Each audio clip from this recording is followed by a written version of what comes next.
Are you considering going to university? I think university is a scam preying on young minds and playing on the hopes for a better future. So instead of quality education, what you're left with is outrageous tuition fees that leave you drowning in debt for years to come. And for what? A piece of paper at the end that doesn't guarantee you a job. The system is designed to keep you in a cycle of debt, making you believe that without a degree, you'll never succeed. But the truth is, success does not come from a piece of paper, a diploma, a degree, or a certificate. It's time to wake up and realize that the world values experience and skills and abilities. So don't fall for the university scam. Let's look at what they're peddling. So here's a list of the most ridiculous degrees I found in the UK right now. Surf and Science Technology. I was going to name the universities, but I'm not going to promote the stuff that they're peddling because I think it's trash. Viticulture and Oenology. What is that? Let's have a look. Learn the science and master the art of grape growing and winemaking. It's only been done for thousands of years without a degree, but hey, there we go. Floral design. Do you need a degree for that? Horology? Okay, whatever. Cities. A degree in cities.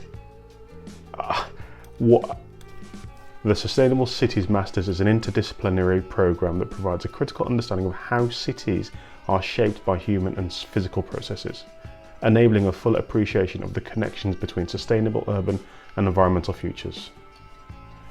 Okay, hand embroidery, huge demand for that. The psychology of fashion, not just fashion, the psychology of fashion. Sell a load of products at an inflated price to people that want to pay for them. That's the psychology of fashion. Communication, not telecommunication or IT, literal communication, the art of speaking or talking to an audience or an individual. Okay, degree for that. Puppetry, design and performance. Is there a demand? Is that going to solve like world problems? I don't know. You tell me. Leave a comment below. Stand-up comedy, of course. Kevin Hart, Richard Pryor, John Candy, all of the greats. They all went to university to get a degree in stand-up comedy, of course. Perfect. And the US, don't laugh. You're not much better. Here's a list of yours. So puppetry's come up on the list. Is there something I don't know about? Is there something going on in the world? I'm gonna have to research puppetry and see if there's like a big industry. Fermentation science. The power of pickling. So you need to go to university to learn how to pickle. I'll tell you what, if you want to give me your $50,000 for your university education, I'll tell you now in 10 seconds, fermentation science.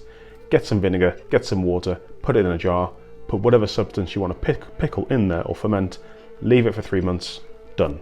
Thanks very much. Bakery science.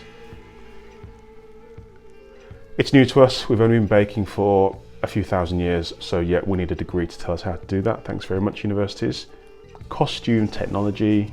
Yeah, okay, if you want to work in the entertainment industry, the movie industry, theatre industry, yes, but you don't need a degree for it. Pop music. A degree in pop music. Yeah, fantastic. Foresight. Foresight. Like literally a degree in the future. I'm not making this up, and I'm going to name them. The University of Houston. Okay, so to be honest with you, if you did gain a degree in foresight, you could predict the future, which means you'd be a gazillionaire because you'd know the stock market movements, you'd know world wars, when they're going to happen, when to bend. There's all sorts of things you can get. So actually that degree, I might go and do that one. Bagpipe studies. Okay, if you want to get a degree in, popular in Scotland, I'd imagine. Turf grass science. I mow my lawn sort of a couple of times a month. I didn't know I needed to go to school and study how to do that, but I was doing it wrong. I'll get a degree and make sure I go and do that. Psychic studies, of course, very similar to foresight, I think. So there's a competing interest there. Do you want to be psychic or do you want to be able to see into the future? I don't know, that sounds like the same thing, but, and oh, the Beatles, a degree in the Beatles. I don't know why that course exists. If you're, back in my day, if you like an artist, you just follow them, read their material, listen to their music. I didn't have to go and study like their shoe size, but again, maybe I'm missing out on something. Now look, I've said some of that in jest, and I'm not saying at all that these subjects are not worth studying. No, we all have passions and interests. What I'm saying is, you don't need to go and spend upwards of $20,000 paying a university to learn this stuff. You just don't need to do that. The university economy in the UK is quite substantial, both to national and local economies. And here are some key figures, and actually exposes why they want to keep the hamster wheel spinning, all on your dime. So the overall impact, £130 billion UK. And this is the total estimated input to the UK economy per year from the higher education sector. It creates over 700,000 jobs, indirectly and directly, with an economic output to the government of north of £52 billion a year. Now the breakdown of that, of course, I've just mentioned, is direct and indirect employment, student spending. Students get their loans and then blow it in all of the local bars and venues all around the university. So wherever a university pops up, the local economy around that university will flourish. On a positive note though, universities do contribute hugely globally in research and innovation. Universities contribute to groundbreaking research, often leading to spin-out companies and absolutely the advancement of new technologies. This is particularly acute in the STEM subjects, not the joke subjects I just mentioned earlier. And all of this boosts economic growth, both locally, nationally and globally.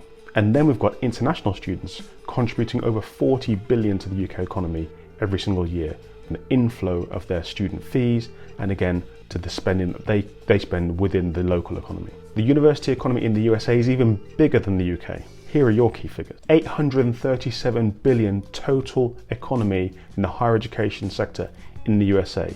That is enormous.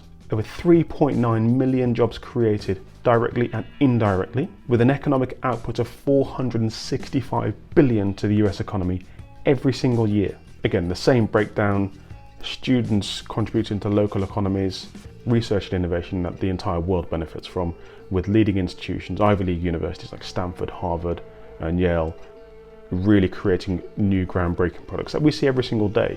And of course, the international students that flock to these Ivy League universities to study there and take the learnings back to their own countries. But all this comes at a price, and that price is usually the loan you take out to pay for your tuition. Now, don't take my word for it. Let's hear what Kevin Oleary has to say. But I do want to get your take on something else. You got parents today paying for their adult children's bills. Listen to this. You look at the last 40 years, college tuition has gone up over 150%. Wow. The bottom line is we have sold these kids a bill of goods that you just get a golden road to success. This is a parenting issue. We've got to be really honest. Okay. You know, parents have got to tell this story correctly in the house. You're still going to have to hustle when you get the degree. Yes. Kevin, I totally agree that young people are facing big challenges. The housing market's tough. A lot of them do have student debt. But this trend of more young adults relying on their parents seems to me culturally like a very bad situation. What's your thought on it? Well, it's a result of a shock to the system as rates go from basically nothing to 7, 8, 9%, whether it's a house or a car or your rent. People won't sell affordable houses now because they have 3.5% mortgages. All of these affect this situation. But I'm glad you brought up the college question. That system is broken when basically you know you can go to college, or at least you think you know, and then you have your debt forgiven. That seems insane. And I think the pressure now is, why, instead of me as a taxpayer bailing out anybody on a college degree, why don't the colleges guarantee that debt? Why don't you force colleges to do it, college by college? And I'm not involved as a taxpayer. If you want to borrow money from a college to go and get an education, great. But what do I have to do with that? Why should I fund that as a taxpayer? All of these issues are brought up by this coming to the surface. And I think there's a lot of policy change that has to happen. We can't pay for everybody that leaves the nest. Yeah. The dead bird under the nest never learns how to fly. I've said it 1,000 times. My mother taught me that. You got to get kicked out of the house and go make your own living at some point. I think that's a really good point, Kevin. It's not right or fair that the taxpayer in both the UK or US has to pay for this student debt, whether or not it benefits. Don't forget, a university is a profit-making organisation, so why can't they take responsibility for helping the student gain their qualifications and move into the workforce and start giving back to society, whilst they're taking the same profits, it's just drawn out over a longer period. So here's the scenario. The student says, I want to go to university, I want to study this subject, maths, let's just call it maths.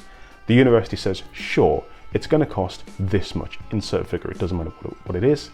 The university then takes on that student and pays for the tuition. The student loans through the university at whatever rate, instead of a normal loan from the state, and then the university is then responsible for that student's education and learning, support and growth throughout the learning process, and getting a job at the end to ensure that loan is repaid. Because at the minute, students only have to repay their debts to the taxpayer when they start earning a certain amount of money. In the UK, that's over £25,000 per year, and in the US, I think it's $34,000 per year. So technically, a student could, if they wanted to, spend the first formative years in education through school, college, university, and then go and intentionally get a job under those thresholds and never pay back that debt. That's not right. It's time to break free from the chains of the education system. Get off that hamster wheel. Success is measured by your own definition, not by an imposed definition by society. I even wrote an entire book on this. Here is Decision Point, and it's a new, innovative way to look at how to redefine success and then marks a path on how to get there, and I really recommend you buy it. Don't forget to subscribe if you want more content like this. Leave a like and don't forget to leave a comment below. What did you like? What did you disagree with? What did you agree with? Really appreciate it. Take care, and don't forget, start with you.